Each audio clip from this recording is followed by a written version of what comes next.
Y ahora ya está grabando. Bueno, empezamos de nuevo con lo que le estaba mencionando. Gracias por avisar. Entonces, le estaba mencionando la presión, la hipertensión arterial es una enfermedad más común de lo que ustedes creen. ¿Ya? Muchas veces, como le llaman es la enfermedad silenciosa.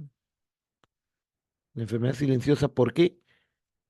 Porque no produce síntomas. Muchas veces ese mito que te dicen muchas veces los pacientes, no, mi presión está normal porque no me duele la cabeza. Mentira. La cefalea aparece cuando hay, digamos, eh, complicaciones agudas o hiperagudas de la presión. Suben de forma brusca, picos altísimos, en la que puede provocar cefalea. Pero con la presión arterial ya se vuelve crónico.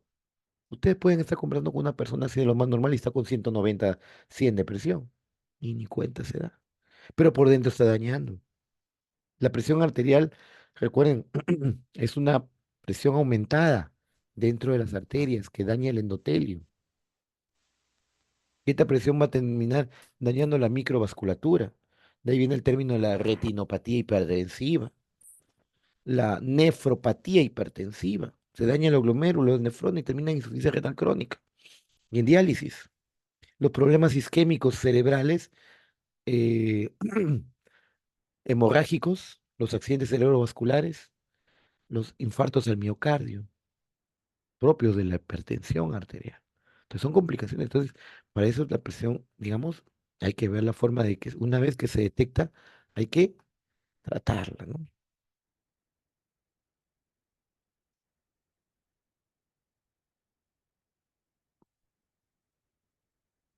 Entonces,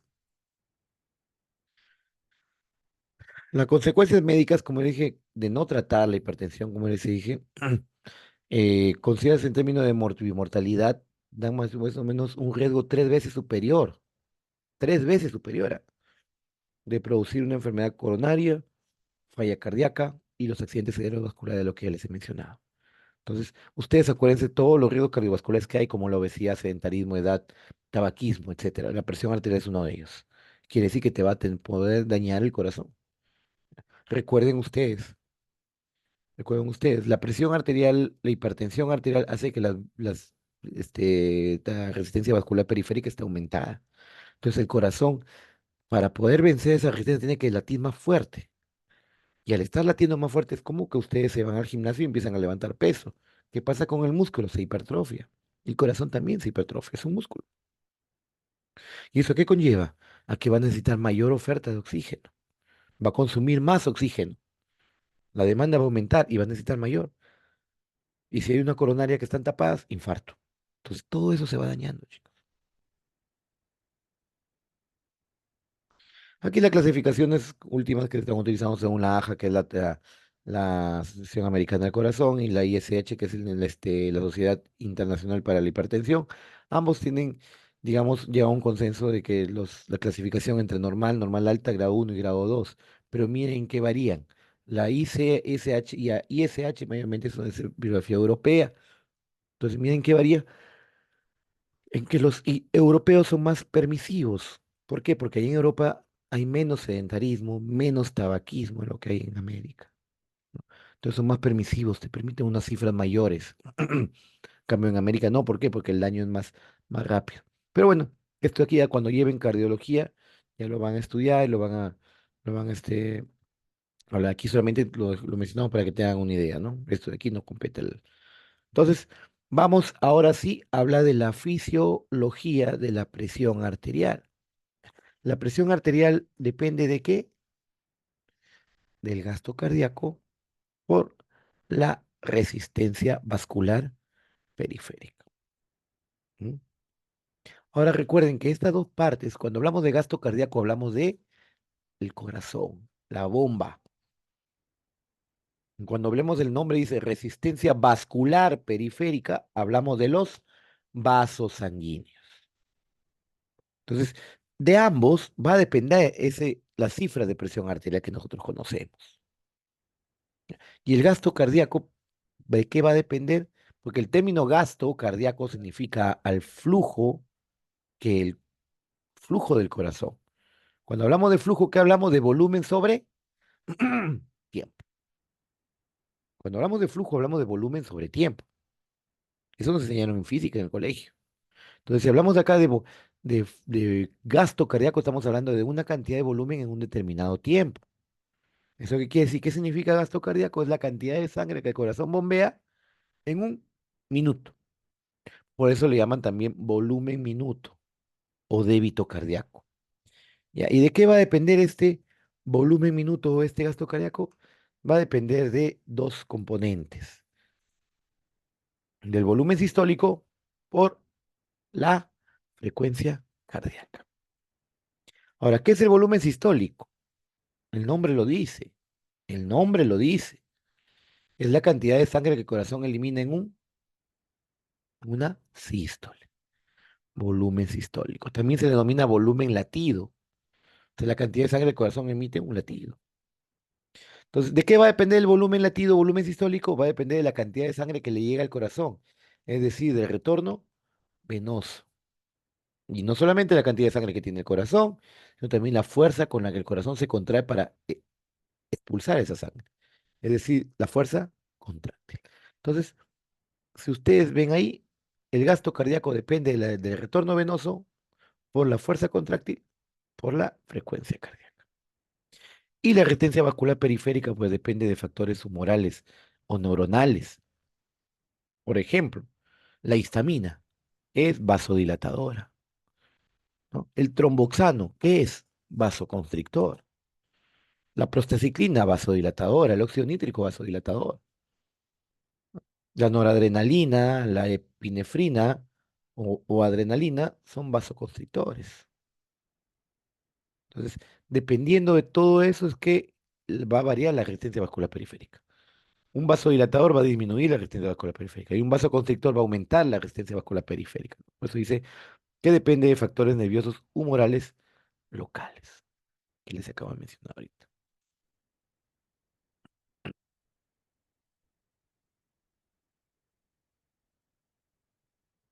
Ya.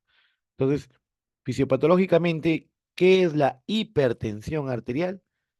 Bueno, antes de eso, esa es la ecuación, digamos así, desglosada, ¿no? Presión arterial igual a retorno venoso por la fuerza contráctil, por la frecuencia cardíaca, por la resistencia vascular periférica. Y miren, ¿ah?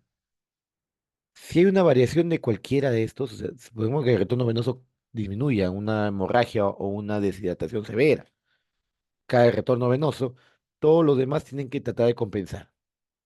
¿Cómo compensan? Aumentando, ¿no? Un paciente que está con una deshidratación severa, hay taquicardia y hay palidez. Y esto dirían ustedes, pero ¿por qué palidez si no está sangrando? Palidez porque aumenta la resistencia vascular periférica de una vasoconstricción periférica. Una vasoconstricción periférica, ¿para qué? Para toda la sangre tratar de mantener a los órganos vitales. Por eso que hay palidez. ¿Ya? Entonces, cuando uno cae, el otro compensa inmediatamente. Es la medida de autorregulación de la sangre. ¿Ya? La más rápida es a través de los vasoreceptores por las catecolaminas. Hay una caída de la presión inmediatamente, se eleva el simpático y aumenta la resistencia vascular periférica y la frecuencia cardíaca. ¿Para qué? Para aumentar la presión. Entonces, desde el punto de vista fisiopatológico, estamos hablando que la hipertensión arterial es el aumento del gasto cardíaco y o sea, o, sobre todo, y de ambos, la resistencia vascular periférica. O sea, ahí estamos hablando de presión. Entonces, aquí podemos hablar del punto de vista fisiopatológico o cómo se produce la hipertensión. Entonces, como ya le dije, la hipertensión arterial, un gasto cardíaco aumentado y o resistencia vascular periférica aumentada. Entonces, este gasto cardíaco aumentado, pues va a depender. ¿De qué dependía? Dije hace un momento del retorno venoso, que es la precarga, con la contractilidad que me va a dar lo que es el volumen sistólico. Y esa precarga, esa cantidad de sangre que le llega al corazón, depende de la cantidad de agua que haya o el sodio. Entonces, la resistencia vascular periférica va a depender de la vasoconstricción o de la hipertrofia arterial. Y esa hipertrofia vascular es una forma de remodelación, así como sucede con el asma bronquial, ¿no? Una forma de que ya la cronicidad adapta y vuelve a una arteria rígida, gruesa y rígida, y eso mantiene la cifra de presión elevada, pues, ¿no? Entonces, la precarga, como ven aquí, hay un aumento del volumen o una venoconstricción. Y este aumento del volumen, por ejemplo, depende mucho de la ingesta de sal, ¿no? Ustedes que se van al cine y se compran un costal de palomitas de maíz, y encima todavía se acaba y se vuelven a comprar otro. Recuerden ustedes, el sodio que jala, jala agua. Entonces, hacia donde va el sodio, va agua. Entonces, el exceso de ingesta de sodio, por eso es que a los pacientes que sufren de hipertensión, ¿qué se les dice? Consuma comidas muy bajas en sal, porque eso va a aumentar el retorno venoso. Y también mucho tiene que ver para esto, digamos, el compuesto genético. Una retención renal de sodio, independiente de que uno consuma mucho, también te va a llevar a un aumento de la presión arterial porque eso jala agua, la alteración genética, ¿no? O sea, es hereditaria, la hipertensión es hereditaria. Entonces, si tu papá, tu mamá sufre de presión alta, ya pues chicos, tienen que cuidarse porque van a sufrir hipertensión. El estrés. El estrés es una situación, digamos, donde se aumentan la producción de hormonas catabólicas como el cortisol, las catecolaminas. Un paciente estresado está tenso. ¿Y qué lleva a aumentar? Como ven aquí, la disminución de filtración, aumento de la actividad simpática y el exceso del sistema renina-angiotensina-aldosterona. ¿Y eso qué me conllevan? A un aumento de la presión arterial. ¿Y por qué? Por aumento de la precarga, por aumento de la contractilidad y de la vasoconstricción. Recuerden, chicos, que los receptores, digamos, la actividad simpática, tenemos receptores beta uno que se encuentran en el corazón, va a aumentar la fuerza contráctil. Y tenemos receptores alfa uno que se encuentran en los vasos sanguíneos, que van a producir vasoconstricción. Eso ya lo hemos estudiado, eso ya lo saben. Mira, el renina-angiotensina te lleva a lo mismo. Vuelta aparece acá lo que es alteración genética, donde va a haber alteraciones en el metabolismo celular. La obesidad. La obesidad, digamos, tiende a provocar un aumento de la insulina y esta insulina es anabólica, tiende a aumentar o incrementar, digamos, la, la forma del vaso, o sea, a remodelar el vaso sanguíneo, produciendo una hipertrofia vascular. Entonces, todo eso que ustedes ven, chicos, como ven, van a producir hipertensión arterial. Algunos sí se pueden cuidar, se pueden regresionar, otros no. Ya, por ejemplo, un daño en el miocardio, un infarto en el miocardio, eso ya no, y es irreversible, es irreversible. Entonces hablaremos del tratamiento antihipertensivo. ¿Ya? ¿Qué es lo que tiene que ser capaz un fármaco antihipertensor o antihipertensivo? Como ven ahí, tiene que ser no solamente de bajar la presión, ¿ah? No solamente de mantener las presiones normales, sino de que modificar el curso natural. ¿Cómo así, doctor? Por ejemplo, el curso natural de una hipertensión arterial no tratada es daño renal o daño en la retina, ¿no? Entonces, el fármaco tiene que ser capaz de detener ese daño, de modificar el curso natural de esa enfermedad.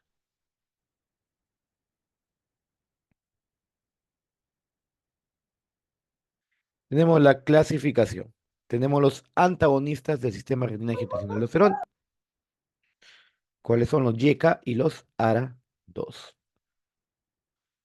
Dentro de los YECA, pues enalapril, captopril, ¿no? Ramipril, lisinopril.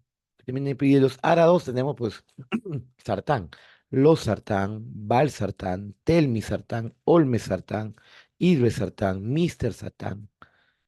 Entonces, los ARA2 tienen que, si ustedes ven el nombre que termina en sartán, de frente a ARA2, chicos. No tiene por qué equivocarse. De los sartán, por ejemplo. Tenemos los calcio antagonistas o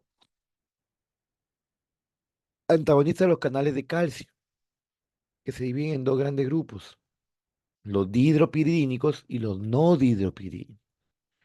Los dihidropiridínicos o simplemente DHP, llámenlo, nifedipino, imlodipino, y los no dihidropiridínicos o no DHP, tenemos al diltiazem, al verapamil.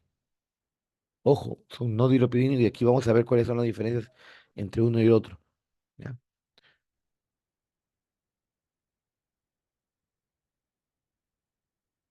Se lo creo.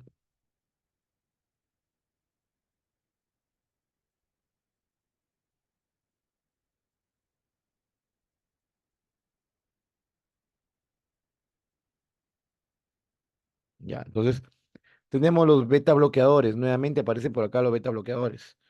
Tenemos los selectivos y los combinados no selectivos, como la atenolol, bisoprolol, dentro de los selectivos, y tenemos los combinados, la betalol y carvedilol, que tienen acciones también alfa 1, antagonistas alfa 1. Tenemos ya, los diuréticos de ASA, los tiacídicos, ya, los ahorradores de potasio, que de eso ya van a hablar cuando o han hablado algunos ya en las exposiciones que le han hecho o los que o faltan exponer, ¿no?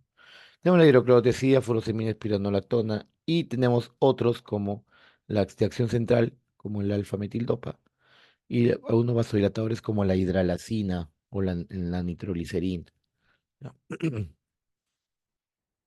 La alfa-metildopa, la hidralacina, nitroprusiato, nitroglicerina. Bueno, hablaremos del inhibidor de la enzima de la convertidora de angiotensina, pero antes de eso, de hablar de estos fármacos, tenemos que hablar de la fisiología. ¿Me dan un minutito, por favor?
Muy bien, jóvenes, continuando. Entonces, hablaremos ahora de los inhibidores de la enzima convertidora de angiotensina, pero para eso tienen que saber fisiología del sistema renina-angiotensina-aldosterona. A ver, ahorita que me han hecho acordar otra pregunta que les he puesto en el examen. La ACTH, ¿controla la aldosterona? ¿Mm? No, no. No, ¿Quién controla la aldosterona? La angiotensina, la bulimia, el potasio. ¿Se acuerda que lo dije en clase? Pues la mayoría me marcó lo contrario. Que sí, la ACTH controla la aldosterona. ¿Mm? Algo que decidí, dije así. Cuando yo hago énfasis en algo durante la clase, cuando yo hago énfasis, es porque lo voy a poner en el examen. Pero en mi caso me hacen. Algunos están en el WhatsApp, otros están haciendo dibujos de patología. Sí los he visto. A veces les digo, a veces ya no les digo nada ya. Ya no es mi culpa. Yo no salgo perjudicado. Los veo haciendo trabajos de otros cursos. Ya no están en el colegio, chicos. Y miren las consecuencias. Miren las consecuencias. Mm. Bueno, mm, hablaremos del sistema renina, angiotensina, aldosterona. Y eso que algo que ya lo saben bastante, porque ya lo han llevado. Entonces, aquí, ustedes mismos. Entre el glomérulo y el tubo contorneado proximal hay un aparatito llamado el aparato yuxtaglomerular, que tiene la función de captar la hipoperfusión renal. ¿Qué quiere decir? La caída de la presión. Presenta varios receptores que captan una caída de la presión renal y al captar esta caída de la presión, inmediatamente producen una sustancia. Esa sustancia se llama renina, ¿no? Renina. Y el hígado produce otra sustancia que está circulando, llamado angiotensinógeno, que al contacto con la renina se convierte en angiotensina 1. Pero esta angiotensina 1 todavía no es activa. Entonces tiene que convertirse en angiotensina 2. ¿Y quién la convierte en angiotensina 2? La ECA, llamada convertasa angiotensina o simplemente enzima convertidora de la angiotensina. ¿Quién la produce principalmente y en grandes cantidades? El pulmón. Ojo que el riñón también produce, pero el pulmón es el principal productor de esta enzima llamada ECA. Y esta ECA o enzima convertida en la angiotensina, ¿qué es lo que va a hacer? Activa la angiotensina 1 y la convierte en angiotensina 2. Y recuerden que la angiotensina 2 es la molécula activa, ¿ya? Que va a producir distintos efectos, ¿ya? ¿En qué receptor va a producir sus efectos? Que lo que vamos a hablar acá. La angiotensina tiene dos tipos de receptores, por si acaso. La angiotensina 2 tiene dos tipos de receptores. ¿Cuáles son? Los AT1 y los AT2. ¿Ya? ¿En cuál van a producir el aumento de la presión arterial? Al contactar los AT1. Entonces, al activar los AT1 va a activar de forma indirecta la actividad simpática. Va a liberar noradrenalina, adrenalina. Y ustedes saben que la actividad simpática que producen los vasos sanguíneos, vasoconstricción. Y en el corazón, ¿qué produce? Aumento de la fuerza contráctil y de la frecuencia cardíaca. O sea, va a incrementar la presión. ¿Qué más produce esta angiotensina 2? Reabsorción de sodio y excreción de potasio reteniendo agua. Eso lo hace de forma muy lábil, a menos que haga otra cosa, actúe en la corteza suprarrenal, exactamente en la zona glomerular, y esta angiotensina 2 que va a estimular la formación o liberación de qué? De aldosterona. Y esta aldosterona, sí, en gran cantidad, en el tubo contorneado proximal, perdón, tubo colector, retiene sodio con agua, esta aldosterona retiene sodio con agua y elimina potasio. Eso ya lo hemos estudiado la semana pasada. No, hace varias semanas. Entonces, ¿qué es lo que hace la aldosterona? Retiene sodio y elimina potasio. Y que esa forma que al retener sodio retiene agua, aumenta la bulimia. ¿Qué más hace la aldosterona? La angiotensina 2, perdón, produce vasoconstricción, ¿ya? En las arteriolas produce una vasoconstricción. Y al producir vasoconstricción, ¿qué es lo que se aumenta? La resistencia vascular periférica, por ende, la presión arterial.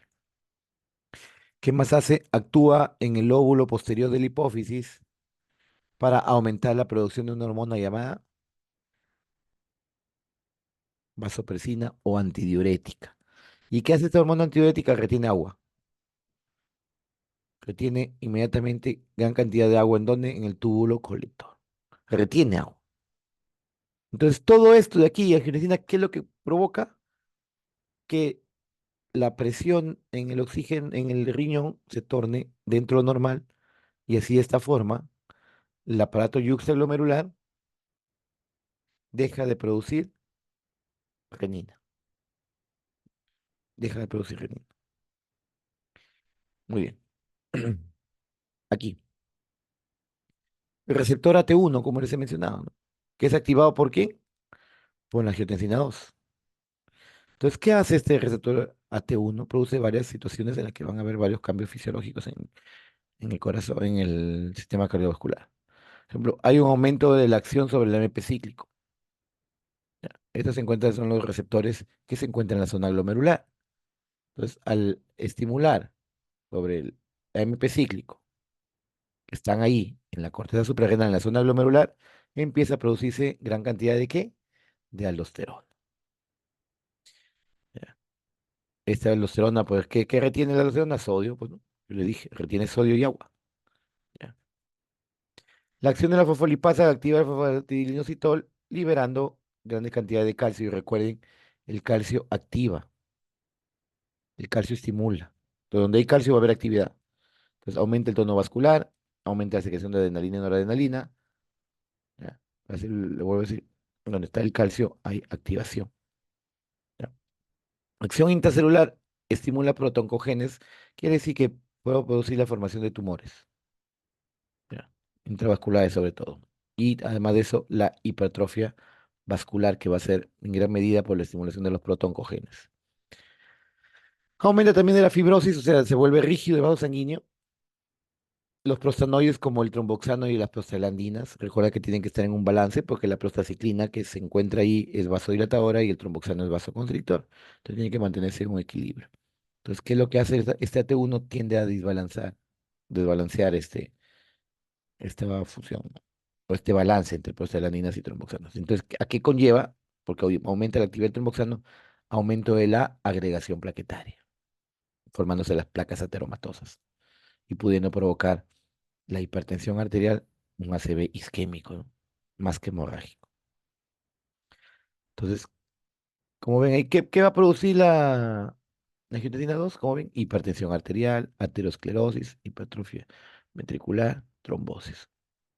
Pero con el tratamiento todo eso es lo que está produciendo, porque eso que ven aquí en este triángulo invertido es lo que produce la angiotensina 2. Entonces, si yo le doy a un paciente que inhibo la ECA, o sea, no produzco angiotensina 2, o me bloquea el AT1 como los ARA2, no se va a producir todo eso y tiende a revertir los efectos ya producidos. Entonces,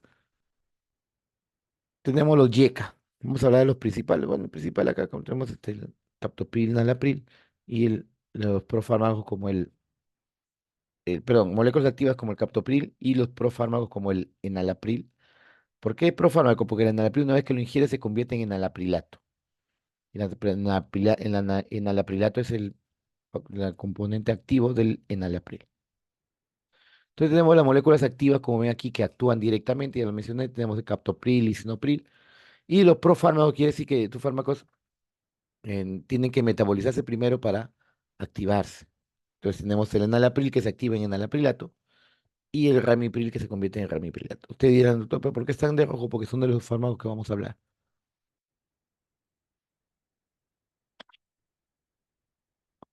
Que es un pequeño esquema a lo que hemos hablado, ¿no? ¿Qué es lo que hace el antihipertensivo, el ARA2 o el YECA? Lo contrario que hemos hablado, lo contrario que hace el aldosterona. Entonces, ¿qué quiere decir?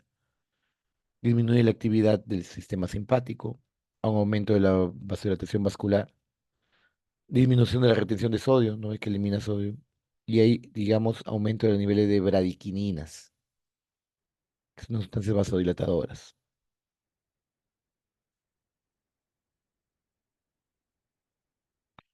Entonces, estos fármacos, los YECA, efectivamente van a disminuir la morbimortalidad este, cardiovascular debido a hipertensión arterial, porque la presión arterial es la que puede provocar eso.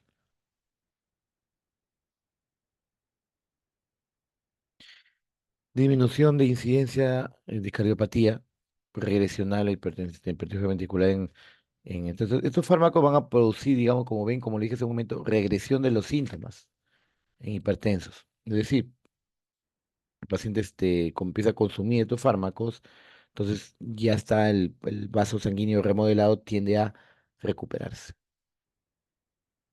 Disminuye la recurrencia de accidente cerebrovascular, sobre todo si se combina con un diurético como el hidroclorotiazida, por ejemplo.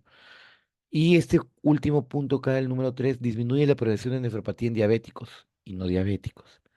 ¿Ya? Por eso es que a estos fármacos los YECAS le llaman nefroprotectores. ¿Ya? Se le dan mayormente en pacientes con diabetes, porque es lo más indicado hoy.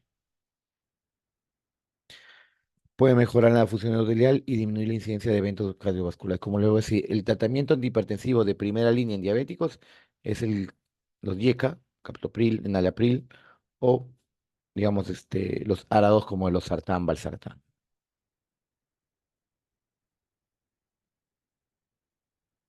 Efectos adversos, dosis dependientes, pues hipotensión, hipercalemia, hiponatremia. Y lo otro que es dosis independiente, o sea, reacciones tipo B, tenemos lo que es el angioedema, ¿ya? Y la tos. La tos y el angioedema, producida por una vasodilatación exagerada a nivel capilar, haciendo que se libere la sangre a los tejidos, produciendo lo que es el angioedema, ¿no? Y la tos es por el nivel incrementado de las bradiquininas, una sustancia que van a producir esa tos. Y las tipo A, pues dosis dependiente, hipotensión, hipercalemia, hiponatremia, etcétera. Contraindicaciones, hipersensibilidad, estenosis de la arteria renal y embarazo. Ningún YECA ni ARA2 deben administrarse durante el embarazo. Ya, pueden ser dañinos para el efecto.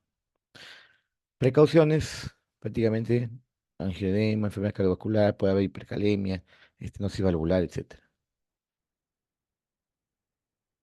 Bueno, hablaremos acá de forma somera y también de los principales fármacos como el captopril, cuyos alimentos disminuyen el 30-40%. Se absorben un 75, una excreción renal 95 y una 25-30% de unión a proteínas plasmáticas con un tiempo de vida media de 2 horas. Su tiempo de vida media de captopril es corto y su inicio de acción también es bastante corto.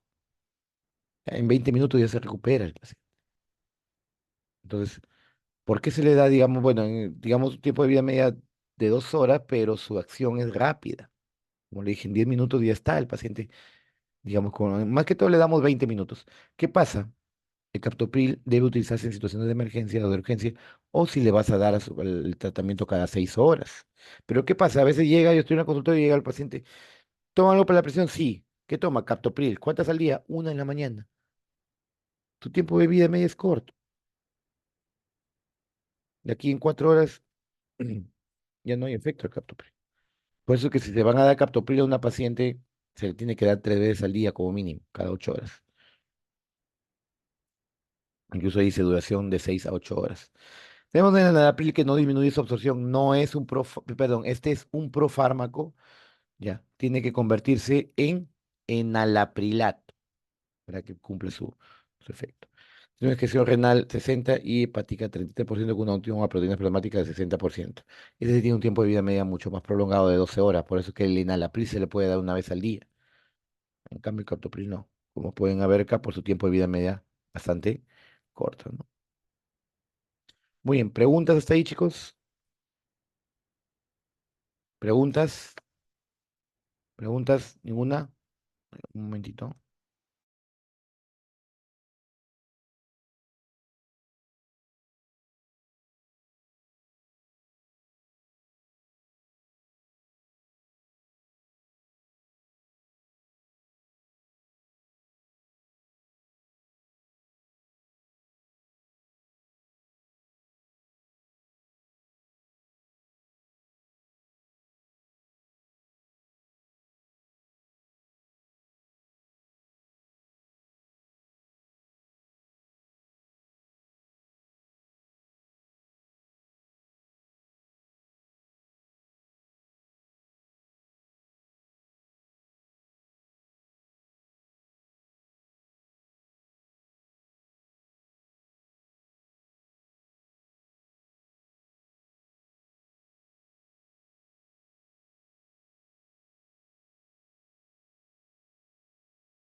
Muy bien. Continuamos con lo que es los ARA2, que son los antagonistas de los receptores de la angiotensina 2. Doctor, disculpe. Entonces mencionó que el captopril tiene un tiempo de vida corto, pero su acción es rápida, ¿verdad? Sí, Pero y el enalapril dijo que tiene un tiempo de vida más largo, pero también su acción es igual de rápida como el no, captopril. no, es más lenta. Por eso que la enalapril no se usa en situaciones de urgencia. Ah, ya. Gracias, ¿No? doctor. Entonces, por eso es que el captopril está dentro de los protocolos de urgencia hipertensiva, ¿no? Si tienes tablet para vía oral, te dice vía oral, pero si tienes para sublingual, claro, lo que hacen acá es muy fácil. Muelen la pastilla y la ponen debajo. Al final es toda esa pastilla que la han molido, la mitad la de gluten, cumpliendo su acción como si fuera vía oral. En cambio, si el vía oral, por eso, en cambio, si hubiera, cosa que no hay en los hospitales, el captopril para vía sublingual sería lo ideal, pues, ¿no? Pero eso es por qué, porque su acción es rápida y te ayuda a bajar la presión rápidamente. Bueno, tenemos los ARA2 o antagonistas de los receptores de angiotensina 2. ¿Y a qué receptor es la que antagonizan? El receptor AT1. Uno. AT1.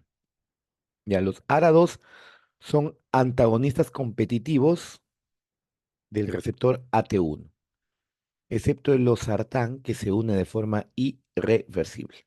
Después el resto son competitivos. Entonces, como ya les acabo de mencionar, son inhibidores competitivos de los reactivos tipo 1, o sea, los AT1, ya que se encuentran sobre todo en el tejido vascular, en los vasos sanguíneos, en el miocardio. También en cerebro, suprarrenal, pero lo más importante son los que se encuentran en el tejido vascular y en el miocardio. Como le dije hace un momento, el losartán es el único que se utiliza, bueno, que se une de forma irreversible al receptor, pues que es uno de los fármacos ARA2 más eficaces, ¿no? Miren aquí,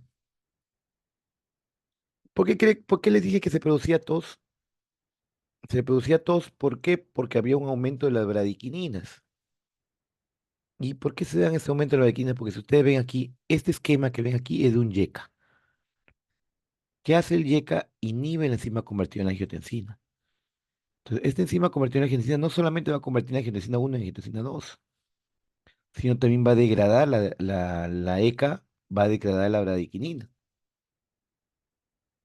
Entonces, si yo le doy un YECA, inhibo la enzima convertida en angiotensina, no va a haber actividad en la angiotensina 2, que es lo que quiero, pero como no se va a degradar, estas bradiquininas van a aumentar.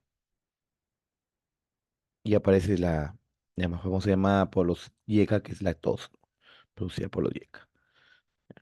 Entonces, eh, como le estaba mencionando, el YECA viene, inhibe esta enzima, por lo tanto, la bradiquinina ya no va a poder ser degradada, produciendo los efectos adversos como la tos o el angioedema.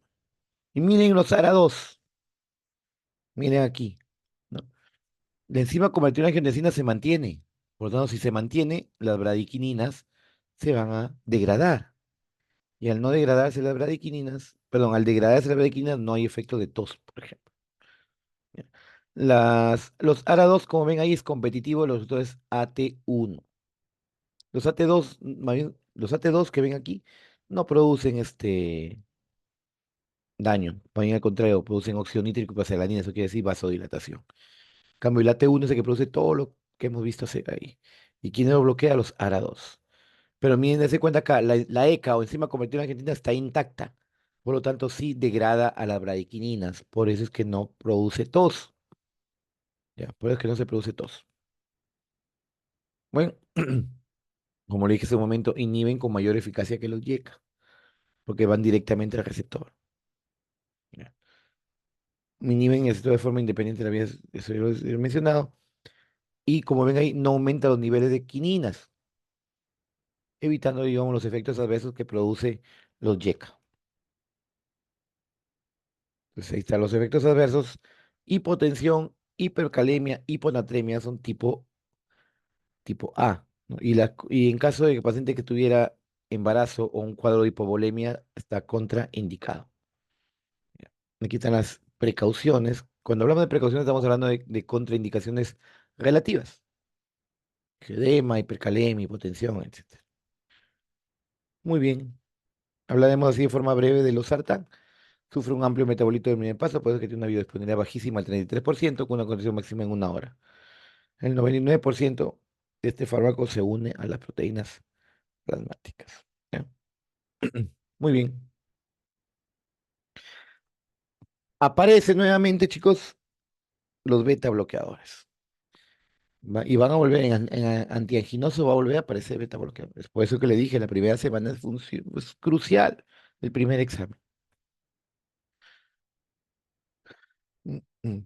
Bueno, los beta bloqueadores, como lo mencioné, son antihipertensivos, antiarrítmicos, para la insuficiencia cardíaca, antianginosos y también para el efecto agudo de miocardio. ¿Por qué? Porque baja el gasto cardíaco, disminuye la fuerza contráctil y disminuye, digamos, la frecuencia cardíaca. Por eso es que tiene varias acciones ahí. Tenemos los cardioselectivos. ¿Por qué cardioselectivos? Porque solamente bloquean los receptores beta 1, solamente los receptores beta 1. ¿Ya? Entonces, si bloqueo los receptores beta 1, hoy tenemos son selectivos, como el atenolol, bisoprolol y el esmolol. ¿Ya? No se olvide. ¿Ya? Y tenemos también los no cardioselectivos, como el propanolol, son sotalol, que tiene actividad tanto alfa como beta, perdón, beta 1 como beta 2, bloquean beta 1, beta 2. No con propiedades vasodilatadoras, porque tienen otro fármaco que le va a ayudar. Digamos, por ejemplo, el celiprolol tiene acción antagónica, o sea, bloquea beta 1, pero tiene acción estimulante del beta 2. Y el beta 2 es vasodilatador, se va a ayudar mejor a bajar la presión. Acción alfa bloqueante también. Si yo bloqueo los alfa 1 va a haber dilatación. Tenemos el carvedilol, la betalol. Entonces, si hablamos el uso de los beta bloqueadores, están indicados cuando hay un aumento de la renina, es decir, aumento del volumen sanguíneo. Pueden ser, son inotrópicos y cronotrópicos negativos, y quiere decir que baja la fuerza contráctil y baja la frecuencia cardíaca. No se olviden, porque mira, después eso les viene en el examen y no me lo responden. Inhiben la secreción de renina y disminución de la angiotensina 2. En efectos adversos, el efecto rebote como exacerbación simpática por cese brusco de la administración del fármaco. Efecto rebote.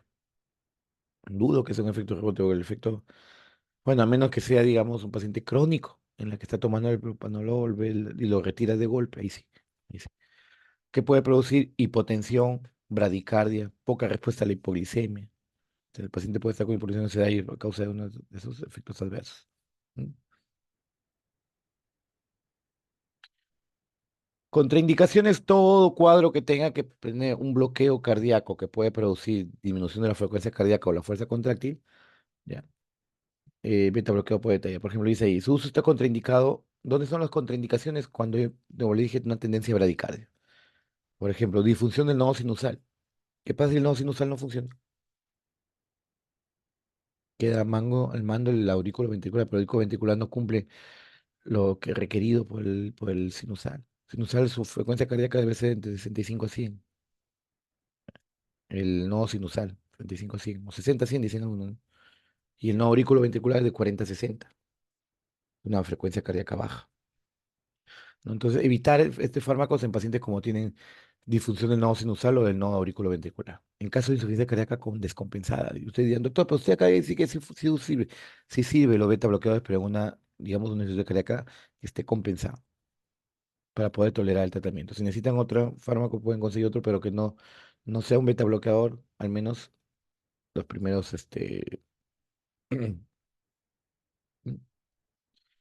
ya, los primeros días que está con la insuficiencia cardíaca totalmente descompensada, se le da otro antihipertensivo. Una vez que se compensa, se le puede dar los beta bloqueadores. Ahí, como dice, una vez se debe utilizar una vez estabilizado el paciente, ¿no? Evitar en angina de Prinzmetal, porque no es el problema, es un problema de vasoespasmo, hipotensión, bradicardia, puede incrementar eso, caso de enfermedad vascular periférica y enfeocromocitoma. En diabéticos, hay que tener precaución. ¿Por qué? Porque puede disminuir la respuesta a la insulina, ¿no? Ahí está lo que les he enviado. Pacientes con bloqueo de primer grado, eh, falla renal, hepática, embarazo y lactancia hay que evitar. Tenemos por último los calcio antagonistas o antagonistas de los canales de calcio. Esto se caracteriza porque tenemos dos grupos, los dihidropidínicos y los no dihidropidínicos, que van a variar en algunas situaciones. Ahí va a ser el primero, va a ser nifedipino y amlodipino, y el otro va a ser el diltiazem y el verapamilo. Ambos tienen acción vasodilatadora, ambos. Los dos grupos, los DHP y los no DHP. Pero se dieron cuenta que los no DHP, como el diltiazem y verapamilo, no solamente son vasodilatadores, sino también disminuyen la frecuencia cardíaca. Son colonotrópicos negativos. Y los dihidropidínicos, ven al contrario, pueden provocar hipertensión. Pues incluso dice, la disminución de la resistencia vascular periférica, porque son muy potentes, inmediatamente hay una vasodilatación. Provoca una respuesta simpática refleja. La disminución de la resistencia vascular periférica provoca una respuesta simpática refleja. ¿Qué quiere decir? Que si cae la presión de golpe, inmediatamente se liberan catecolaminas y aumenta la frecuencia cardíaca, taquicardia. Entonces, eso producen los DHP. En cambio, los no DHP no producen eso. ¿Ya?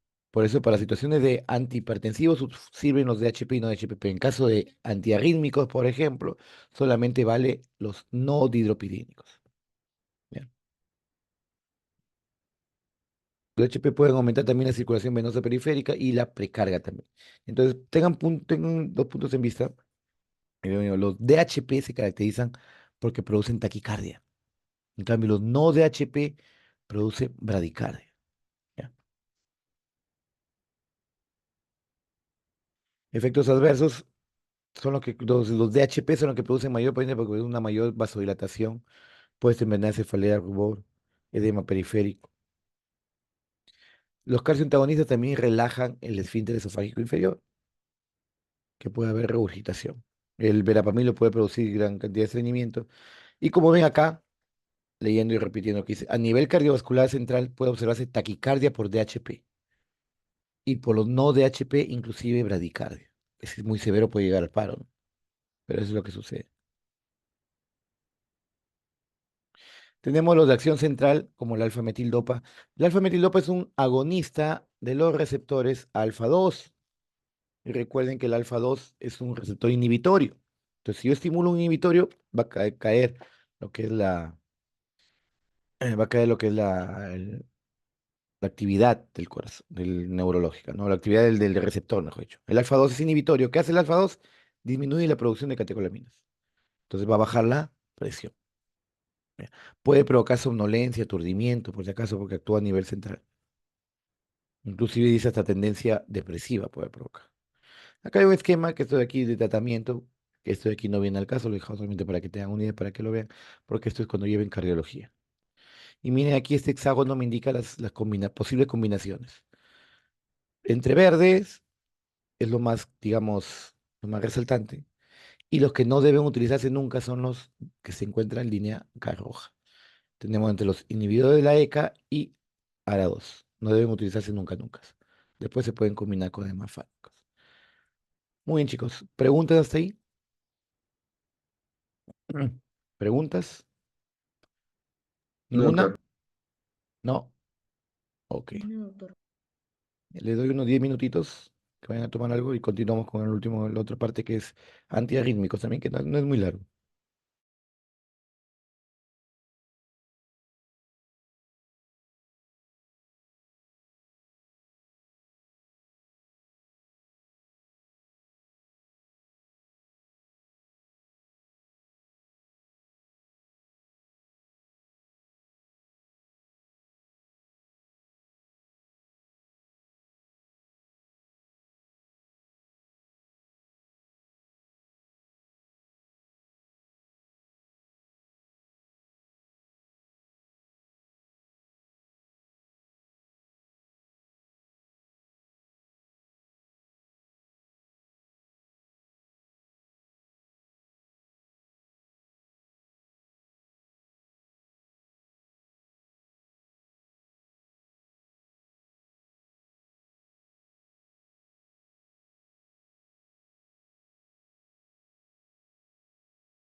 Hola Sandra, buenas noches.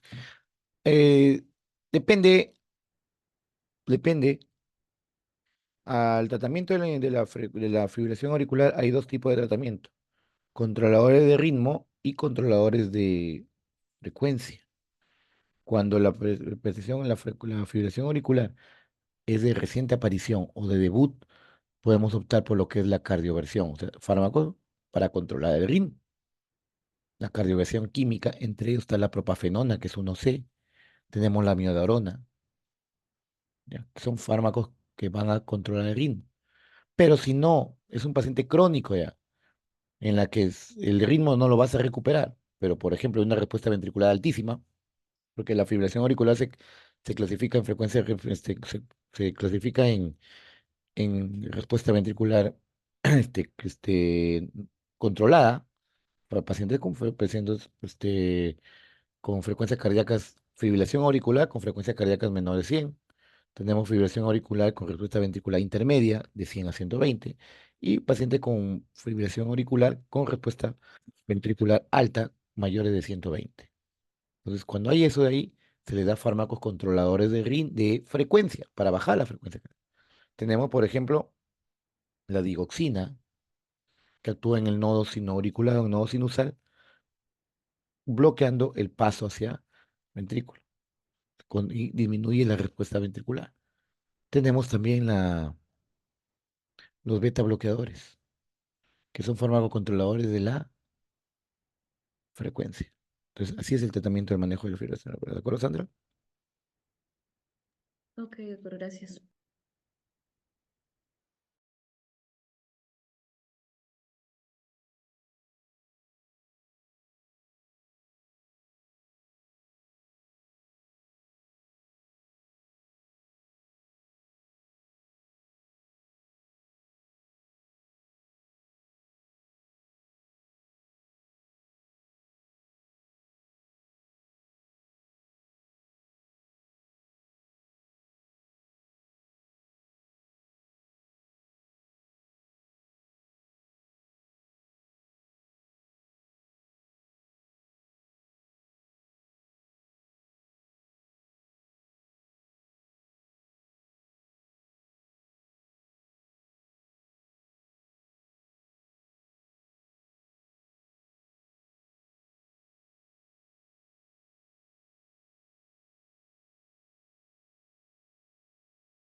Hola, chao, mi hermosa.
Muy bien, jóvenes.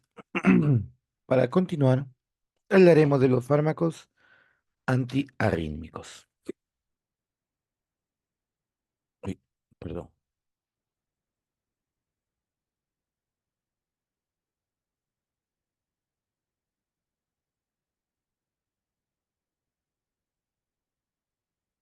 Sí se ve, ¿no? Chicos, ¿se ve? Sí, Sí. doctor. Sí, doctor. Muy bien. Todavía para culminar, hablando de fármacos antiarrítmicos, ¿no? Vamos a ver acá. Vamos a poner el puntero. Muy bien. Dice, padecemos del mismo mal, tenemos una arritmia cardíaca cuando estamos juntos, dice, ¿no? Según esta versión poética, ¿no? De que hablamos de la arritmia cardíaca. La arritmia cardíaca es en sí una alteración no solamente del ritmo, sino también de la frecuencia. Por eso que los dividimos en dos tipos, en bradiarritmias y taquiarritmias, ¿no? Estamos hablando acá del sistema de conducción, que vamos a hablar ahora de la fisiología del sistema de la conducción. ¿Cuándo es un potencial de acción? La diferencia entre el potencial de acción entre los miocitos o los cardiomiocitos y entre las células marcapasos.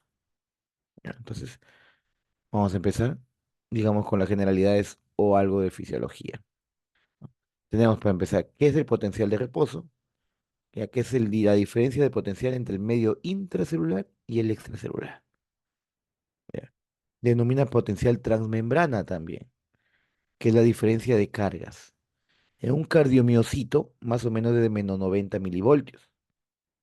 En las células marcapaso está a menos 60 milivoltios. ¿Por qué? Porque las células marcapaso son células que se van a excitar solas. Por eso le llaman autoexcitables. Por eso es que su cargas es, digamos, menor. menos negativa que las células de los cardiomiocitos. El potencial umbral es aquel valor potencial desde donde, de ese punto para adelante, aparece el potencial de acción. Y el potencial de acción es cuando hay, digamos, empieza la acción, digamos, la despolarización de la membrana. Sea más o menos a menos 40 milivoltios. Aquí vamos a ver. Aquí tenemos. Potencial de membrana o potencial de reposo es aproximadamente entre menos 80 a menos 90 milivoltios. Se encuentran en los miocardiocitos, fibras de las aurículas, fibra de los ventrículos y en el sistema His-Purkinje. ¿Ya? Y las células marcapasos que se encuentran con un potencial de membrana a menos 60 milivoltios, como ya lo hemos mencionado, que se encuentran en las células marcapaso. ¿Y cuáles son las células marcapaso? El nodo sinusal o sinoauricular y el nodo aurículo-ventricular. Entonces, una vez que se inicia potencial de acción, cambia totalmente las cargas, así como ven en la imagen, ¿no? Las cargas van negativas afuera y positivas adentro. Eso es lo que vamos a ver ahorita. Y eso esto ya lo saben, solamente lo estamos recordando. Entonces hablamos del sistema de conducción, un sistema nodal. ¿Dónde se inicia el impulso cardíaco? Ahí, donde está brillando, en el nodo sinusal. Ahí se inicia el impulso cardíaco. Llamado también nodo sino auricular, también llamado marcapaso primario, porque es el que va a determinar la frecuencia cardíaca del corazón. La frecuencia de descarga del nodo sinusal es 60 a 100, es decir, la frecuencia cardíaca. También se le denomina nodo de Kate-Flack. Ahí das el impulso cardíaco. Miren ese letrero que acaba de salir ahorita. Ahí inicia o nace el impulso cardíaco. Luego progresa la conducción desde el nodo sinusal a través de los haces internodales. Y si ustedes se dan cuenta, miren el EKG. La descarga del nodo sinusal me da la onda P. ¿Ya? Puede que ustedes si ven a un electrocardiograma y no ven la onda P, es un ritmo no sinusal. El nodo sinusal no está funcionando. Pero ustedes ven la onda P y decir que por ejemplo, una frecuencia cardíaca de 30, es una bradicardia sinusal. ¿Ya? Entonces, una vez que van avanzando, aparece el segmento PQ, que me indica, digamos, la conducción a través de los haces internodales, que son los haces de Torel, Bachmann y Beckenbauer. ¿Ya? ¿Y a qué velocidad es conducida entre los haces internodales? A 0,3 metros por segundo. Esa es la velocidad que el impulso va desde el nodo sinusal al nodo aurículo ventricular. Tenemos el nodo aurículo ventricular, se dan cuenta y empieza la despolarización ventricular. Recuerden que el complejo QRS me indica despolarización ventricular. Entonces ya apareció la onda Q. Se llama también marcapaso secundario o nodo de Achof-Tawar, que hace ahí un retraso de la transmisión del impulso cardíaco. O sea, ahí donde se detiene si es que hay una fibrilación o algo para que el ventrículo se mantenga a una frecuencia adecuada. Tenemos el A de His, ya su primera porción, que es una sola que se introduce en el tabique interventricular. Ya, ya me da la onda R del complejo QRS. Ya, pasa entre las válvulas del corazón y penetra en el tabique. Luego, una vez que ya está en el tabique, se divide en dos ramas, la rama derecha y rama izquierda. Sistema automático. Entonces, una vez que esas ramas avanzan, en la punta aparecen, como dijo, ya la fibra de Purkinje, que van a ya inervar todo el corazón. ¿Ya? Ahí como ven, te da el segmento ST. ¿Ya? Hasta ahí termina la despolarización ventricular, porque la onda T ya me indica la repolarización de la fibra de Purkinje, ¿no? Lo que les hemos mencionado. Muy bien. Esto de acá tienen que saberlo, chicos. De memoria. Así como les dije una vez, apréndanse la curva farmacocinética. Y muchos ni siquiera la han leído, creo. Bueno, entonces acá tenemos la fase de potencial de acción. Este de aquí, ese esquema, porque es un esquema, es la masa, o sea, del músculo ventricular.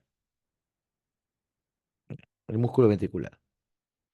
Y las fibras del nodo sinusal, o sea, las fibras de las células autoexcitables, como ven ahí, su potencial de acción es diferente. Y tienen que saberlo.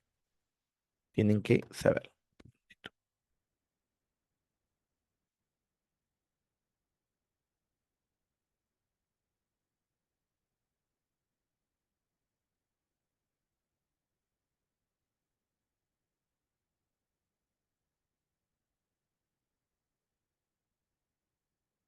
Ya.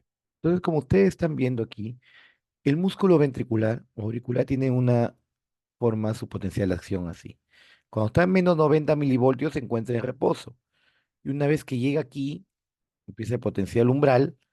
¿Qué sucede? Yo sé en el potencial umbral, a menos 60 milivoltios por acá, se abren los canales de sodio y empieza la potencial de acción. Como ven acá, voló. Luego viene la fase uno que es la de repolarización inicial. Salió el sodio, perdón, entró el sodio y empieza a salir potasio. Pero inmediatamente empieza a entrar calcio, más carga positiva. Ustedes saben que la despolación se da por que las cargas positivas se meten adentro de la célula. Entonces, aumentan el calcio, como ven, ingresa. Sea la fase 2 o de meseta. Todavía hay contracción. Luego empieza ya la fase de repolarización rápida, en la que empieza a entrar el potasio. Ya, entra el potasio. Luego pasa a la fase 4 de reposo, cuando ya empieza la bomba de sodio y potasio, te empieza a normalizar todo, ya no hay actividad. En cambio, en el nodo sinusal, como ustedes mismos se dan cuenta, el potencial de membrana o potencial de reposo es de menos 60 milivoltios. Pero mire, se encuentra inclinado. ¿Por qué? Porque es autoexcitable. Tiene una despolarización temprana. Porque hay unas fibras naturales permeables al sodio. Se permite que el sodio entre como si nada. No necesita de ninguna descarga eléctrica o nerviosa. ¿Ya? Entonces, es de acá. ¿Y por qué entra como si nada? Porque son células autoexcitables. Van a estar controlando y contrayéndose solo sin ningún estímulo. Entonces, primero ingresa el sodio y empieza la despolarización, pero ingresa solo. Luego llega la despolarización, por eso dice despolarización espontánea, luego a la despolarización ya por el mismo potencial de acción, la fase cero, que se da por el ingreso del ion calcio. Luego pasamos a la fase 3, que se da, pues, como ven ahí, a la salida de potasio, que es la fase de repolarización, para luego reiniciar nuevamente de forma espontánea otra fase de despolarización. ¿Alguna pregunta ahí? No, doctor. ¿No? Si se dan cuenta, en la fibra ventricular el potencial de reposo es menos 90 y el potencial umbral es de menos 60. En cambio, en la fibra del nodo sinusal, con el sistema de conducción, o sea, las células marcapaso, tienen tres fases. ¿Ya? La primera, que es una exploración que está permeable y naturalmente espontánea, luego ingresa el calcio y luego se recupera la repolarización. Y acá, como se dan cuenta, su potencial de membrana es de menos 60 y su potencial de umbral es de menos 40. ¿De acuerdo? ¿Hasta ahí alguna pregunta? Muy bien.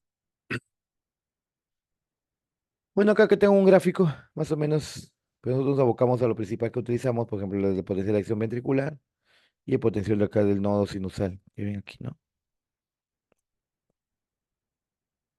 Bueno, entonces, como le dije, no solo implica una alteración del ritmo, sino también hay aumento, disminución de la frecuencia cardíaca, cambios en lugar de dónde se vaya a iniciar, o sea, con la secuencia de actividad eléctrica del corazón. Y te puede producir, digamos, alteraciones tanto en el ritmo como en la frecuencia. Entonces, las arritmias cardíacas se van a clasificar según la frecuencia de los latidos en bradiarritmias y en taquiarritmias. Las taquiarritmias se van a subdividir en supraventriculares, las ventriculares, eh, según vuelvo a decir, las taquiarritmias se van a dar en taquicardias supraventriculares y taquicardias ventriculares, o taquiarritmias supraventriculares. Tenemos de las bradiarritmias los bloqueos dentro de las supraventriculares, las taquicardias auriculares, la fibrilación auricular, el flúter auricular, y dentro de las ventriculares, pues mayormente son mortales las arritmias que aparecen a nivel ventricular. Una fibrilación ventricular, por ejemplo, un flúter ventricular son mortales ese tipo de arritmias. Muy bien. Entonces hablaremos de los fármacos antiarrítmicos. Ojo que los fármacos antiarrítmicos son capaces de disminuir una arritmia, pero al mismo tiempo producirte otra. Son arritmogénicos, por si acaso. Por eso es que los fármacos antiarrítmicos se usan siempre con bastante cuidado. Un ratito, chicos. Están tocando la puerta.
Muy bien, chicos. Ya entonces hablaremos ahora mire, ya estamos entrando a farmacología. Mira cuánto tiempo hemos hablado de fisiología. Lo mismo cada vez que hablamos, prácticamente casi la mitad de toda la clase, volvemos a hablar de fisiología. Y todo eso ya está, ya lo han llevado. O sea, eso ya son cosas que ya lo saben. Entonces, como habían dicho, todos los fármacos antiarrítmicos te pueden curar una arritmia y producirte otra. Pues son fármacos que hay que tener siempre bastante cuidado. Entonces, Vaughan y William clasificó a los antiarrítmicos en cuatro clases. Clase uno, clase 2, clase 3, clase 4. Es un esquema nomás de lo que no vamos a hablar ahorita porque vamos a hablar después de cada uno. Entonces, ahí está. La clase uno que hablemos de los bloqueos de canales de sodio, que se clasifica en 1A, 1B, 1C. Tenemos los clase 2, los beta bloqueadores. Vuelven a aparecer acá los beta bloqueadores. Vuelven a aparecer por acá. ¿Se dan cuenta de la importancia? Porque las primeras clases son las más importantes de todas. Tenemos bloqueadores de canales de potasio, que son los clase 3, y los clase 4, que son bloqueadores de canales de calcio. Nuevamente aparecen acá los calcio antagonistas. ¿Mm? Nuevamente.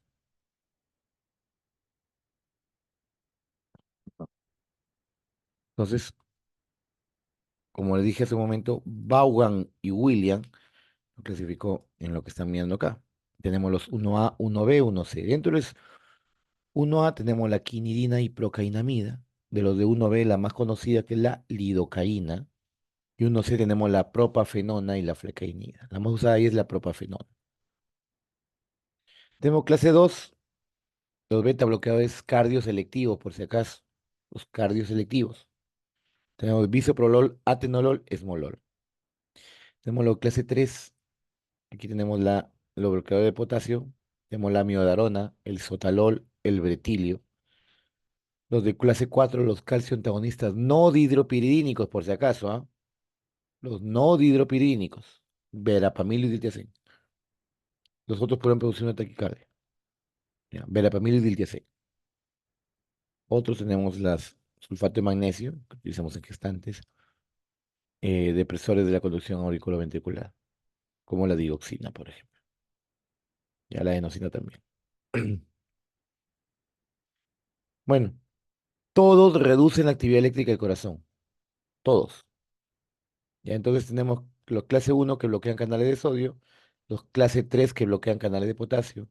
Tenemos los clase 2 y clase 4 que reducen la conducción en el nodo sinusal y aurículo-ventricular. Ahora se dan cuenta por qué han separado uno, 3, 2 y 4. ¿Por qué? Porque estos dos grupos, el uno y 3, actúan directamente en los miocitos cardíacos. En cambio, el 2 y el 4 actúan en los nodos o en las células marcapaso. Por eso dice reducen la conducción del nodo sinusal y aurículo-ventricular. Vuelvo a repetir, clase uno y 3 actúan en los cardiomiocitos. ¿Ya? Y los clase 2 y 4 se encuentran en las células autónomas, que son las células marcapaso. ¿Ya? Entonces, bueno, esto de aquí ya lo han estudiado, lo hemos estudiado hace un momento. La despolarización fase cero se correlaciona con el intervalo QRS, como ven ahí. Y ahí despolarización, repolarización va de fase cero hasta la fase 4. Entonces, empezamos con los de clase uno. Vemos los bloqueadores de sodio, perdón. ¿Por qué les he puesto ese gráfico acá? Porque acá para que me indique el complejo QRS, recuerden que implica, indica la despolarización ventricular y se inicia justo en la fase cero. ¿Ya? Bueno, ahora sí. Miren aquí. Este línea que va hacia arriba, ¿qué fase es? ¿Mm? La fase cero. ¿Y qué se da en la fase cero? ¿Qué se da en la fase cero? Entrada de sodio. Se abren los canales de sodio, ¿no? Para que entre sodio y se es la despolarización rápida.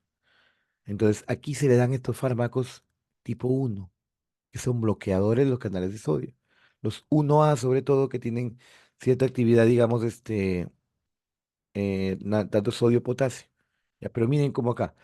Al inhibir la entrada a los canales de sodio, entonces la fase cero se vuelve más lenta hasta llegar a su punto máximo y luego empieza a la fase 1, que es la del calcio, fase 2, fase 3 y fase 4. Miren aquí cómo se ensancha el complejo QRS, miren. ¿Por qué? Porque la fase cero se ha ralentizado o enlentecido. Ahí están los tres grupos, para que tengan una idea, ¿ya? El grupo 1A, el fármaco del grupo 1A, como la quinidina y la procainamida, ya bloquean canales de sodio y algunas canales de potasio también. Por eso se bloquean en cierta medida canales de potasio. Ya, aquí, ¿qué sucede? Como ven ahí, la fase cero se prolonga. Por lo tanto, se prolonga la fase cero, ven ahí, ¿qué se ensancha? El QRS. Una prolongación del QRS. Ya miren ahí, ese espacio negro que se ve ya es la duración del potencial de acción. Ya, esa es la fase cero. Miren entonces en el 1A, se bloquea tanto sodio con potasio. ¿Qué aumenta? Aparte que hay se vuelve lento la fase cero, aumenta el complejo QRS. Pero miren aquí, de aquí hasta acá, es el intervalo QT. Se incrementa el intervalo QT porque también no solamente bloquea sodio, también potasio, por eso es que se incrementa este, la duración del potencial de acción. Porque normalmente el potencial de acción iba de aquí a acá, pero ahora como se ha ensanchado debido a la ausencia de canales de potasio, va de aquí hasta acá el potencial de acción. Se dura más. Entonces, ¿qué podemos decir acá? Que aumenta el complejo QRS, mire, porque por la fase cero, aumenta el intervalo QT, miren la distancia de acá hasta acá. ¿Ya? Aumenta también la duración del potencial de acción, porque va lento por la fase cero y luego va bajando hasta la fase 3 antes de llegar a la 4. Miren el 1B. El 1B al contrario. El 1B tiende a bloquear los canales de sodio, ¿ya? Pero disminuye, como ves acá, el periodo refractario efectivo. El potencial de acción es menor. Disminuye el potencial de acción. El complejo QT, el intervalo QT, perdón, también es menor. ¿Ya? ¿Qué fármaco tenemos dentro del 1B? ¿Qué fármaco tenemos dentro del 1B? Beta bloqueador. ¿Cuál? La lidocaína. La La lidocaína, lidocaína. muy bien, la lidocaína. La lidocaína es uno de los fármacos 1B. Y dentro del fármacos 1C solamente bloquea sodio, no bloquea potasio. Por eso es que ahí, como ven aquí, hay una marcada descenso o inclinación de la fase cero, ya porque el potasio no estaba bloqueado. Entonces, esto de aquí es el fase cero. Entonces se demora, la fase cero toma más tiempo. Entonces, ¿qué pasa si se demora acá? Aumenta el QRS, lógico, porque va lento. El potencial de acción también puede variar. Como ven ahí, casi es el mismo. Ya, en mayor el intervalo QT, casi es el mismo. Ya. Muy bien, chicos. Entonces, vamos de la clase 1A. Vamos a hablar de las cosas puntuales nomás. Como pueden ver ahí, disminuye la velocidad máxima a todas las frecuencias cardíacas, alargando el potencial de acción, como ven aquí. De acá. Da un bloqueo leve pero fuertemente arritmogénico. O sea, hay que tener mucha precaución porque puede ser un desencadenante a un problema neurológico. Perdón, cardiológico. Eh, Indicaciones, taquicardias auriculares como ventriculares, incluyendo los síndromes de preexcitación. Un ejemplo de un síndrome de preexcitación es el síndrome de Wolff-Parkinson-White. ¿Ya? Donde la procainamida está especialmente indicada en tratamiento de taquicardias ventriculares. ¿Ya? Aquí tenemos la procainamida, es la más usada, la quinidina. Ahí está. También la procainamida tiene elección en pacientes ventriculares, como le dije, en síndrome de preexcitación de Wolff-Parkinson-White. Muy útil en infarto agudo del miocardio, pero no en fase aguda. Fase aguda no sirve. Fase aguda son los 1B.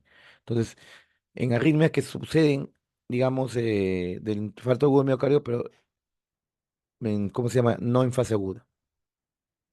Es el segundo fármaco de elección para el flútero FA. Ojo que el FA son fibrilación auricular y el flúter significa aleteo. significa aleteo. Contraindicaciones en shock, bloqueo auriculoventricular. Claro, si vas a bloqueo auriculoventricular vas a complicar la situación. Reacciones adversas, hipotensión, vómitos. El síndrome lupus-like es muy raro, puede provocar cualquiera de los fármacos. Y puede producir, como ven ahí, trombocitopenia, anemia, agranulocitosis, 3 líneas celulares, una pancitopenia, ¿no? Ahí está la quinina. La quinina ya se retiró del mercado por un efecto común como es el síncope. Reacciones adversas, náuseas, vómitos y más característica es el sinconismo, que es una infección aguda por la quinidina. Al momento de acostarse, como me dice, hay una disminución de la presión arterial y puede producir un torsade de Pointes o torcedura de puntas, que eso es mortal. Entonces hay que tener cuidado. Ya casi ya la quinina ya no se está utilizando como leo por muchos efectos adversos que trae. Ahora tenemos la 1B. ¿Qué hace 1B? Acorta el periodo de repolarización del potencial de acción, disminuyendo el periodo de refractario efectivo. Como pueden ver acá, bloquea los canales de sodio, pero también reduce, se llama, reduce el periodo refractario efectivo, ¿no? Está corto. Fármacos tenemos la lidocaína, anestésico local, tipo amida, ¿no? Tipo amida. Muy útil en arritmias producidas por fibrilación ventricular, auricular, de problemas. eh, digamos, la clase 1B, si usted le pregunta cuál es la indicación de la lidocaína como antiarrítmico en pacientes en fase aguda del que tiene un infarto del miocardio. En las demás situaciones, digamos, una fase paciente, digamos, tiene un infarto al miocardio, como dice, y luego el infarto se recupera y aparecen arritmias, tratamiento de elección en la lidocaína, perdón. Anestésico local tipo amida. No olvidar eso. A dosis antiarrítmica, ya que son dosis altas, puede producir convulsiones, hipotensión, poca actividad en fibras auriculares, la actividad mayor es en fibras ventriculares, que lo estaba dando en el ejemplo anterior, pero no. Fármaco de elección para arritmias ventriculares asociadas a infarto al miocardio. En caso de intoxicación alimentaria también. Pueden producir parestesias, la lidocaína, por su propio efecto, ¿no? Y muy raras las reacciones anafilácticas por lidocaína. Muy bien. Tenemos entonces clase 1C. Ah, ya, seguimos ahí. Disminuir la velocidad máxima de potencial de acción normal. Alargan el periodo refractario efectivo. O sea, lo hace más lento el potencial de acción. Antes 1C. Ya. Miren, el 1C no hay bloqueo de potasio. Es netamente sodio. Entonces, ustedes ven aquí, lo inclinan, haciéndolo, digamos, un poco más lento el potencial de acción. Pero al final, la distancia, porque no hay variación, miren. La, la fase 3 no hay permeabilidad. Entonces aquí tenemos la propafenona, la más utilizada actualmente. Arritmias asociadas al Wolf Parkinson White son fármacos muy efectivos, ya lo mencioné temprano, para cardiovertir la FA, lo que se llama cardioversión química, que se hace con fármacos. Y así con eso no se debe que hacerle un electroshock. La propafenona 1,3, muy ideal para flúter o fibrilación auricular sin cardiopatía estructural. Interacciones, bueno, con anticonceptivos orales y con la warfarina. ¿Contraindicado en qué? A pacientes con bloqueo auriculoventricular o bradiarritmia o hipotensión, puede que incrementar más su cuadro. Daño estructural grave en el corazón, ya, excepto que sea hipertensión arterial, cardiopatía isquémica asociada a valvulopatía, y en caso de que haya alguna arritmia ventricular, no administrar. Ya. Tampoco en el embarazo. Muy bien. Pasamos a otro punto que son los beta bloqueadores. Ya. De esto ya hemos hablado bastante. Ya hemos hablado bastante la semana pasada, ¿se acuerdan? Bueno, del primer ciclo, la segunda semana creo que viene sistema autónomo. Ya. Entonces tienen que saber los beta bloqueadores. ¿Cuáles son los beta bloqueadores que se van a utilizar para acá, pues, como antiarrítmicos?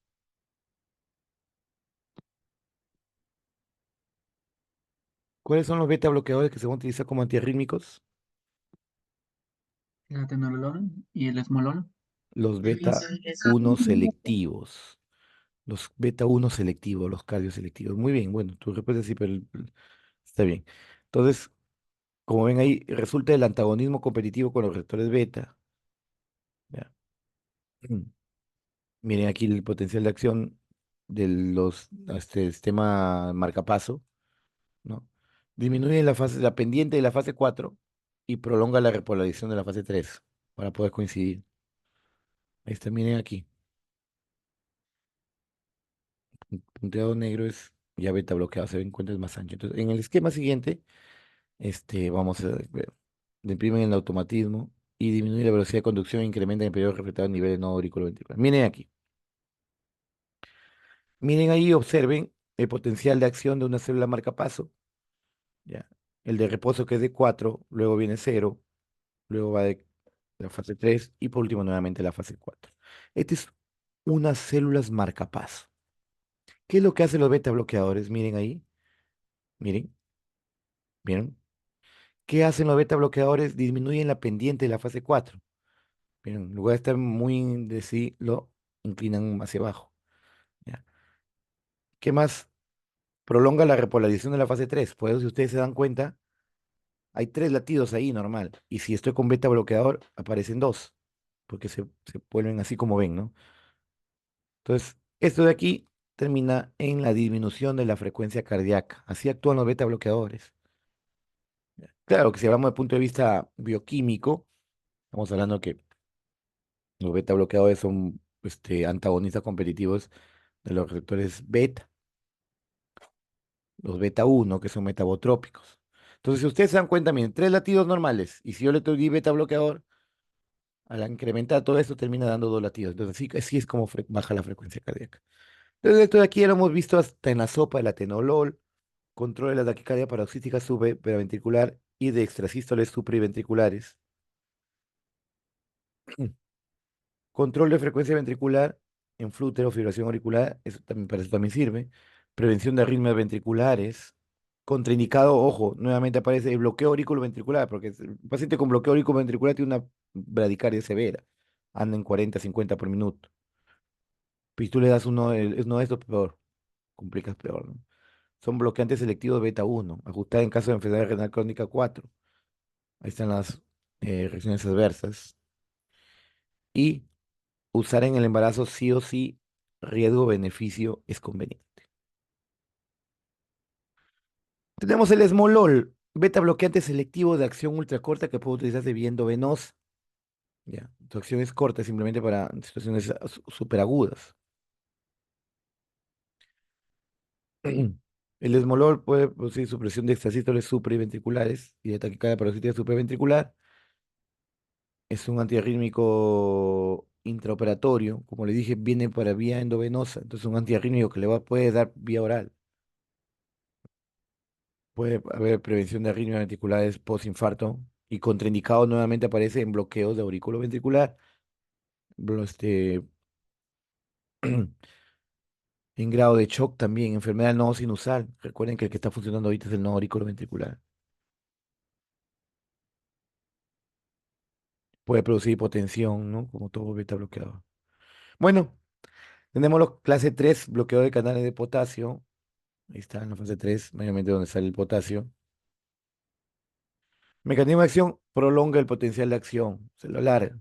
Así como se lo alarga, disminuye la frecuencia de descarga del nodo sinoauricular o sinusal directamente. Prolonga tiempo de conducción a través del nodo auriculoventricular.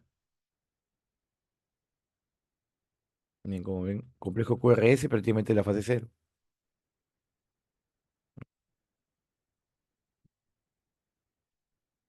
Miren cómo bloquea, ¿no? Acá está bloqueando sodio y acá está bloqueando.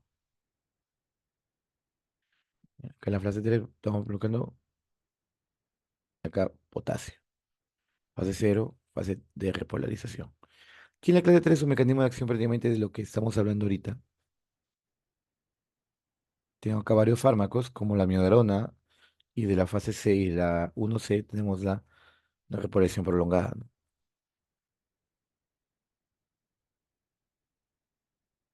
Hablamos de la miodarona, que es la más utilizada acá en clase 3. ¿Sabe que digamos, la miodarona podemos decir entre comillas que es un antiarrítmico de amplio espectro? entre comillas. ¿Por qué? Porque puede producir, digamos, mm, puede utilizarse, digamos, la amiodarona en cualquier tipo de arritmia. Pues podemos decir que un fármaco ideal, ¿no? Porque bloquea no solamente canales de potasio, también prolonga el periodo refractivo, bloquea canales de sodio. Ya. Y aparte lo de calcio que van a exponer, miren, menor incidencia de torsades de Pointes. Como mencioné, efectos clase uno, 2 y 4. En clase uno prolonga el QRS y en clase 2 y 4 reduce frecuencia cardíaca con condición arteriovenosa. La amiodarona se puede utilizar para varios tipos de arritmias. ¿Ya? Por eso dice, para todo tipo de arritmia por reentras y síndrome de preexcitación. Ese es su marketing. Muy liposoluble, se acumula en hígado, tiene un tiempo de vida media prolongada de 58 días con una unión proteína problemática del 96%. Se metaboliza por el hígado por producción renal. Muy bien, tenemos efectos adversos a corto plazo como torcedura de puntas, que lo he mencionado, hipotensión, bloqueo auriculoventricular y en los ramos a largo plazo como fibrosis pulmonar, hepatitis, hipotiroidismo, incluyendo depósitos de la córnea. Interacciones medicamentosas, como los que están ahí, eh, puede disminuir los factores de coagulación dependiente de vitamina K. Puede la paciente estar embarazada y que en categoría D, con precaución.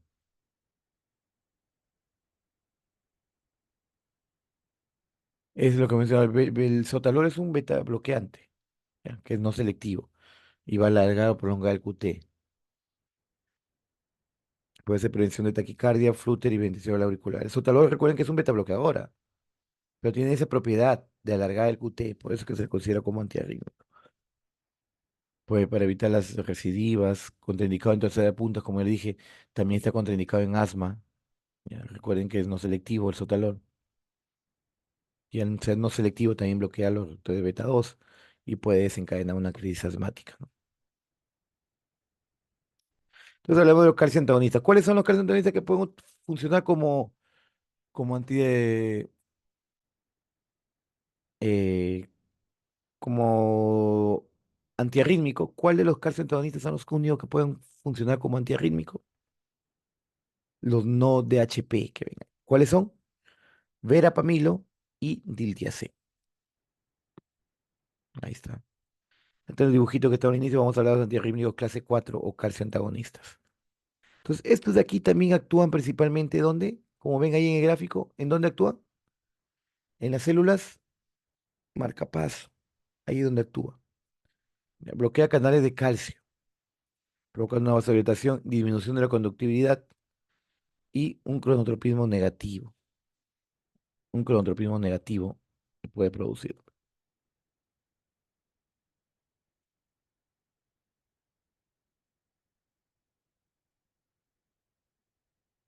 Estos fármacos, como bajan la frecuencia cardíaca, pueden tener, se va a dar un cronotropismo negativo y un inotropismo negativo. Como lo vuelvo a repetir, eh, la acción de los canales de calcio es dada por los no dihidropiridínicos.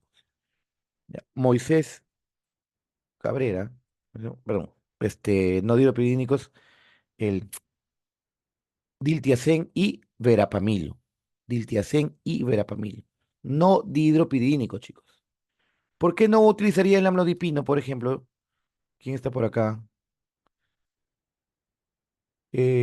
Carla Bravo. ¿Por qué no utilizaría yo el amlodipino, el nifedipino?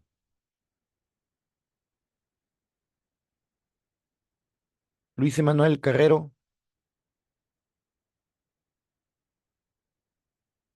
Pero si no van a estar, no se conecten, pues. Tatiana Uriarte.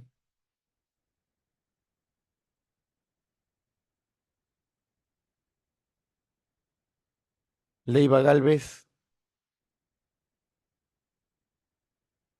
No hay para qué se conecten si no van a estar. Bueno, ahí se quedan con su. Doctor, porque dijo que tenía una respuesta simpática refleje porque daba taquicardia. Así es, el amlodipino y el nifedipino puede provocar taquicardia. Una respuesta refleja, porque todos son vasodilatadores, por si acaso.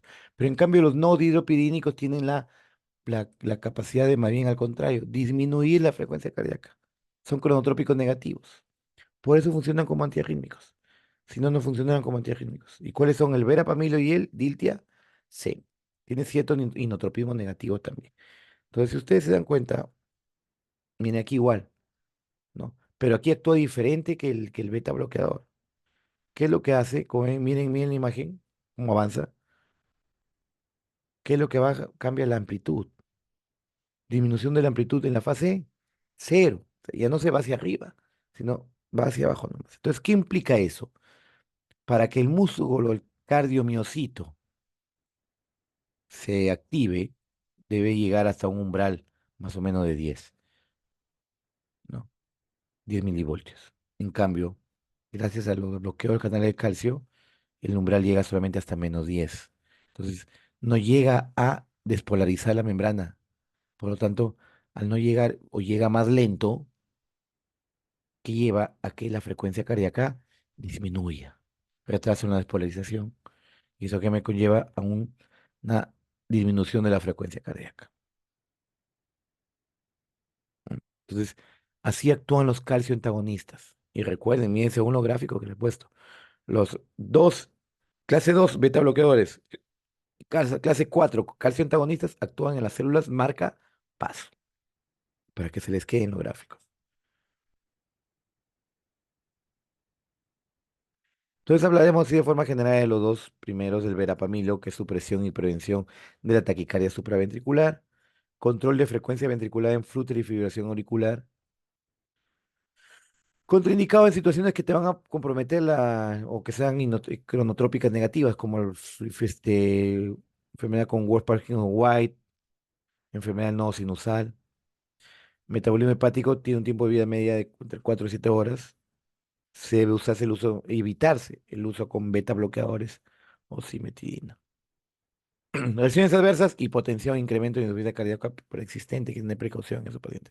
Puede producir ginecomastia también hasta el prurito. El litiazem, efecto cronotrópico e inotrópico negativo, puede ser utilizado en angina de prismeta y taquicardia supraventricular con un tiempo de vida media de 18 horas. Se metaboliza a nivel hepático en el citocromo P450. Evitar el uso con beta bloqueadores también, vuelvo a decir, ambos. Reacción adversa, hipotensión y bloqueo auriculoventricular. Muy bien, aquí hay un resumen de todo lo que son los antiarrítmicos. Y después yo lo voy a mandar una vez que le mande el video. ¿Tienen alguna pregunta? ¿Alguna pregunta, Ninguna. duda? ¿Seguros?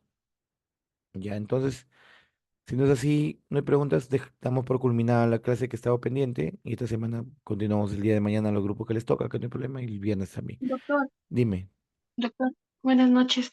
Disculpe, había mencionado que la amidodarona amiodarona. bloqueaba canales, Amiodarona, amidodarona sí. bloqueaba canales de, de potasio y qué más. También de Bien, sodio.